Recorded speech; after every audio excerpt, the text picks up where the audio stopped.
Hello YouTube. Well, it's kind of a brisk morning here in southwest Wisconsin. It's about 20 degrees with a nice brisk breeze. But I'm in the shop here and I have just lit my wood furnace. I've got a couple days worth of work to do here. First thing I need to do, I've got my 76 F-150 here and I need to put a new voltage regulator in it. The old regulator is stuck on high charge and it makes me nervous when the voltmeter creeps up past 17 volts. Battery explosions are no fun, so I need to put this in. That'll only take a few minutes. Then I need to bring my New Holland skid steer in here. I've got a few things I need to do on it. I need to change the oil, and it's got a hydraulic leak on it I need to sort out. See if I can get that slowed down a little bit. I need to mess with the throttle linkage a little bit. It's acting a little goofy. And I've got 4 brand new tires to put on it.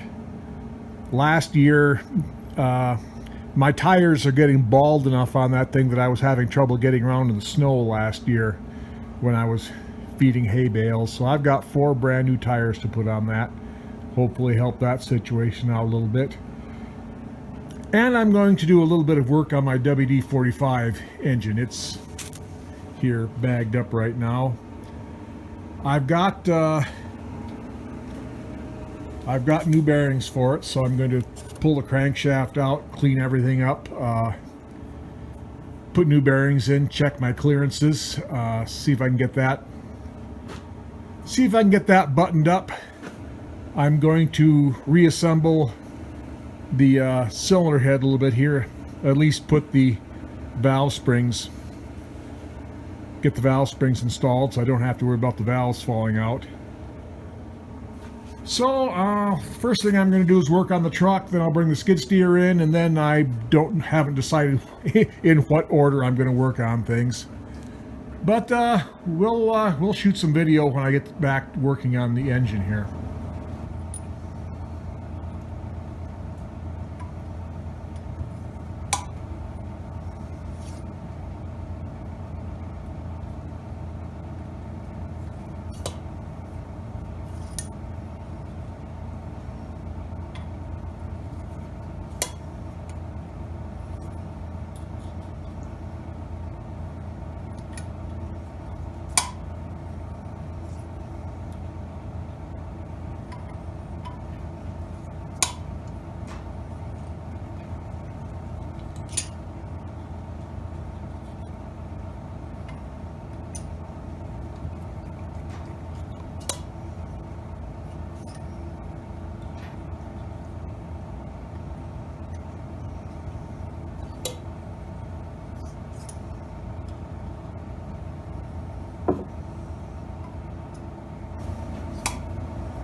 Okay, the cylinder head is pretty much ready to bolt onto the engine. When the time comes, I've been cleaning up this thing a little bit. I've got a lot more cleaning to do on it. But I will mention one thing before I finish up with this. On these Allis Chalmers engines, the push rods come up through right here on the block, and of course there are water passages here. And on the outboard side of this head, there are 3 smaller studs that screw in here to help hold the head down. These are the larger 1/2-inch head bolts are right there.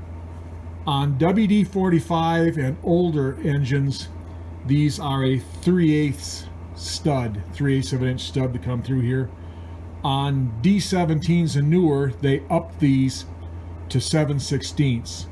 So as long as I've got a D17 head, I'm going to drill these out and retap them and go with the bigger 7/16 studs here outboard, on the outboard side of this deck. I figure a little extra clamping force is probably a good thing. Okay, I've had my crankshaft out, cleaned it up, and set it back in there on the new main bearing shells. Started checking a few clearances with the plastic gauge, and I don't know how well this is going to show up, but basically you just put the little bead of plastic on top of your crankshaft journal, put the cap down and torque it, and how flat that little bead of plastic gets squished is how you check the clearance. This is the rod bearing here, and the rod bearing is just about 1.5 thousandths. I've got this main here. The main is kind of between 1.5 and 2 thousandths, so that's well within specs. So I guess I will just go ahead, clean things up, and reassemble this thing. But I don't know, this is probably I will probably just kind of gather things up, clean them up, and put it aside for now. That's probably all the fun I get to have today. So now I need to get to work on my skid steer. So I'll see how far I get on this thing. I want to get the tires changed out right away, because that's the hardest job. Well, I don't know, finding the hydraulic leak and fixing it might be harder, but anyway, I want to get at this. So we'll see. I might pick up the WD45 engine again tomorrow. We'll see. Okay, yesterday afternoon I got my old skid steer tires dismounted, and I got my new ones mounted. I'm down here in the barn right now this morning, and these are kind of heavy, but I managed to get them wrestled around.